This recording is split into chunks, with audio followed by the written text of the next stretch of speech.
Hi guys, welcome back to the channel. Today we are going to be talking about a new addition to the Yummy deck. We're going to be talking about Snake Eyes. You guys have probably seen that Snake Eyes is coming back. We have Ash and Poplar back at 3. No OSS, but that's not too bad of a problem here. But we're just making a little deck profile. It's quick and dirty. I haven't done a lot of testing in person with the deck yet, but I have played online a little bit. I have some mixed feelings about it, but we'll talk about that a little bit later. We'll just jump right into the deck profile here. So we're going to start with the Yummy side of things. We are going to start with 3 Cupsy. That's pretty standard. Nothing has really changed with these ratios, right? We're still playing 3 Lollipo, and we're playing 3 Cookie. We did get a hit here with the Obedient Schooled. So that is at 1. That's going to be typical. And then we have the Sky Striker package. I'm not a big fan of this package, and so I've cut it down a little bit. I'm playing 2 Engage and 1 Hornet Drones. I just felt like I was seeing a lot of just Engage and Hornet Drones or multiple Engages, and so I cut that down a little bit. Some people like it at 3. It's really just kind of up to you how you want to play it, but instead of playing a 3rd Engage, I am playing a 1-for-1. So the nice thing about this package, right, is if we were counting the starters, we got 1-for-1's a starter, so that's 1, 2 in the Hornet Drones, 3, 4 with the Engage, 5 Obedient Schooled, and then we have 3 Cookies, which is 8, 3 Lollipos, which is 11, and then 3 more Cupsies, which makes it 14.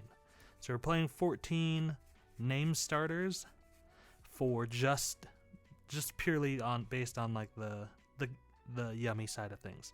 So 14 in a 40 card deck, that's 90%, right? So those ratios aren't changing. You guys can play more Engages if you want. You can play Prosperity. You can play Piri Raise Map as well.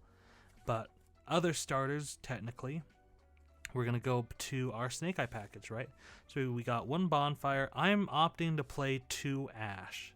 You can play a 3rd Ash, and that would bump your starters from, we have 14 Yummy starters, and then 3 additional starters, so that puts you at 17.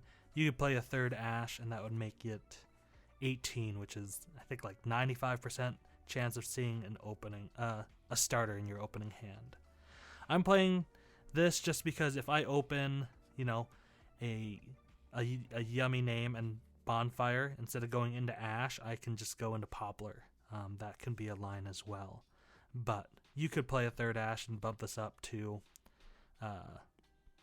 18 starters.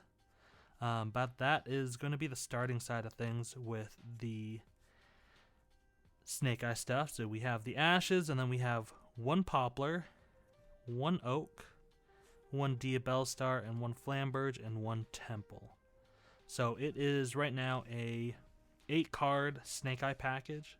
The nice thing is Ash can be a 1.5 card starter. Bonfire is a 1.5 card starter. Poplar by itself is not. You do have to open, if you open Poplar and like a normal summon name, actually I don't think that works. You'd have to open like Bonfire and like something that you can normal summon, right? So that's that. That is the Snake Eye package, nice and compact. You could cut it down. I've seen lists where they run Ashes and it's kind of a smaller package, right? You run Ash, Bonfire, throw in like a 3rd Ash or whatever, and then you play Birch, because then you go normal summon the Ash and then you add the Birch, and then because you control a level 1 fire or whatever, you can just special the Birch from hand. But that is the package that I'm playing. So 8 cards for the Snake Eye stuff, and then we have the Yummy engine requirements, right? We have 2 Surprise and then both field spells. I feel like 2 Surprise is right where you want to be. It's nice to see that in your hand if the Cupsy gets stopped. And then both field spells. I know people are arguing that, you just need Mignon, but I feel like having the Akroki helps, especially if you're going into Obedient Schooled as well. And then the rest of the deck is a little bit just hand traps, right? So we're playing 3 Ash, 3 Fua, 3 Imperm, and then we're doing 2 Valor, 2 Bell, and 2 Ogre. The reason behind Ash, I feel like the hardest matchup for me at least is Draco Tail, right? And so having Ash, Valor, Bell, and Imperm really helps, right? So the Valor and the Imperms can help stop the Arthalion when they bring it out on their turn. Going second, Ghost Bell and Ash both stop the traps, which can be really annoying to deal with. So the Ogre here. Ogre, I'm not really set on. You can honestly make the Ogre into just Ghost Bell and Valor, and then play a clean playset of both. But that is 2, 4, 6, 9, 12, 15 hand traps. And we're playing, I believe it's a clean 40. I could be wrong. I can count it really quick. 1, 2, 9, 10, 11, 12.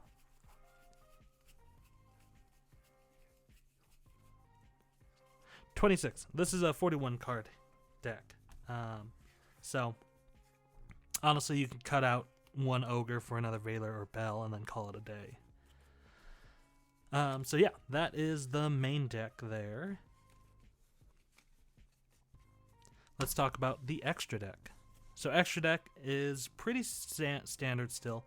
We're playing 1 of each of the synchro names. You have to. I don't think that you would ever play more than 1 of each. The deck's consistent enough that you're not really having to play stuff like Extravagance or Prosperity in that regard. But maybe if extra deck rips were a little bit more common, you might want to play more. But with the field spells, you just recycle them back, right? And then we got our Snatchies, 3, and then we got Kagari. Since we are playing the Sky Striker stuff, we have to play her. As a fire type, just one thing that you do have to remember is you can't really play Purge in this deck anymore if you're running the Snake Eye stuff, just because Snake Eyes are fires. It shuts down that entire engine. So we did cut those out. If we weren't playing that, I'd probably swap out the Ghost Ogres and play Purges. But that's for another thing. And then we have SP Little Knight, and we have the Uka. SP comes up, you're gonna have a bunch of bodies. It's gonna be nice. It can help clear things that are a little bit troublesome. My issue with SP is it gets stuck in the extra monster zone, and if you can't use its effect, it just gets stuck there, and then it blocks you from making a Snatchy later on. The Uka, I feel like that's really important. When you get nibbed, you're able to make a recovery play out of that. There's an argument that you could probably cut either one of these or one of the Link ones for Link Karibo in the event that you do get nibbed and you're not able to play out that nib. But then we're playing the Arc-like package, right? We got Starham, so that way if you're under Obedient Schooled, you can make the Herald on your opponent's turn. You got Metal Marcher, which helps facilitate the Herald on your turn. And then we have Almirage and Link Karibo. These two are pretty important. This Link Karibo, I have mixed feelings. I feel like it just needs a little bit more testing, right? It's nice to have it back. You're able to use any of your yummy names to make it and then extend from there. But that's honestly where Almirage comes in, right? Because all the hand traps we're playing are all under 1,000, right? Ash is 0, Fua is 1, Valor is 0, Ogre is 0, Bell is 0. So you definitely need to have the Almirage, just because that helps. If you don't see one of your Snake Eye cards and you open Ash or any of your hand traps plus a yummy name, you can just go normal the hand trap, go into Almirage, and then Cupsy or any of the yummy names summon themselves out. and that's helpful there. And then the last card in the extra deck is Photon Lord. I use this card mainly as a way to play around in Ash on the Cupsy when you summon it out, right? I have a combo video up on the channel. It kind of shows you make this before you do any of before you synchro into the Cupsy, just so that way you have protection against Ash, you have protection against Vela, you have protection against Nib, right? But by the time you start doing your yummy stuff, you should hopefully have, Temple up plus an Oak in the scales, so that way if you get nibbed and they're able to out the Photon Lord, right, you're left with a nib token, you're left with and then your Oak summons itself out. This is where that Link Spider can come in handy, right? You can cut. I would probably keep the Uka in and maybe even cut the Link Haribo for Link Spider, just in the event that you get nibbed before anything, and that way you go link off the token. You have the Oak, and you can just keep going from there. And then the side deck, I don't really have a side deck built out right now, just with the format being pretty new. I guess I could show you the one that I have built that I haven't used in this new format yet, right? But I feel like Droll is going to be pretty good into this format. Yummy is going to be reliant on searches a little bit more, just because you're going to be you have two less massive starters, right? But also Mitsurugi wasn't really hit, just the Ryzeal stuff, but Droll I've heard is pretty good against it. We don't have a lot of Mitsu players in my locals. Lancia is probably coming out just because, well, Malice is, I feel like it's been hit pretty hard with Dormouse to 1. The ceiling's not too changed just because the extra deck names are still live. So Lancia might be on its way out here, which will open up, I feel like, another can of worms. Christian, I guess, got hit. Ritual Beast, maybe? And then we got Droplets. Droplet is Droplet, right? It's great into stopping an Arthalion bounce, especially on your turn. You're able to use it to beat over bigger monsters, right? If they just have like a massive Dragoon, you just go Droplet, cut it in half, and then beat over it with one of your little guys, right? Evenly matched. I am forever going to be on evenly matched this format. It's just such a good card going second, right?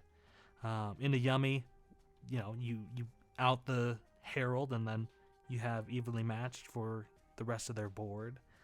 Draco Tail, it's good into. And then I guess this is the change, right? We're going to get rid of 2 judgments. Maybe run strikes instead. I don't know.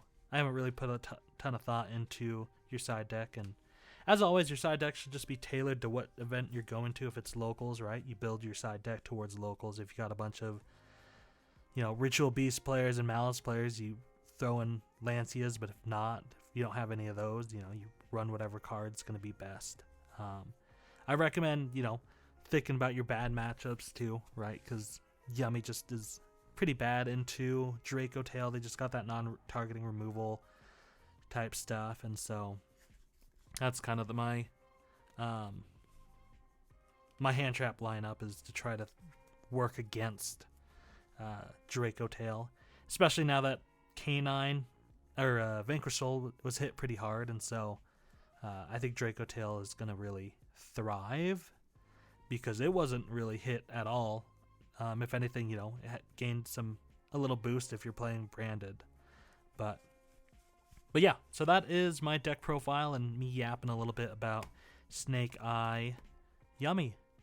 My general take is, right, I don't necessarily feel like it is the best engine. It takes up 8 slots in your main deck, which could just be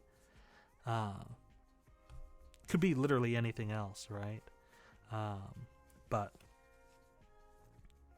if you guys want some more combo videos or test hands, comment down below. I don't know. I'm happy to do more content on this if that's what's interesting to you guys. I probably won't do stuff like, oh, if this gets to 50 likes, I'll do a video or whatever. If you guys want to see something, let me know. I just saw a couple people asking for deck profiles on this, and so that is the deck profile. Hope you guys enjoy it. Test it out yourself, see what you like, see what things you enjoy. I love the Snake Eye stuff. I never played it when it was, full strength with OSS, but I'm excited to try it now. Anyways, we'll catch you guys on the next video. Thank you. Bye.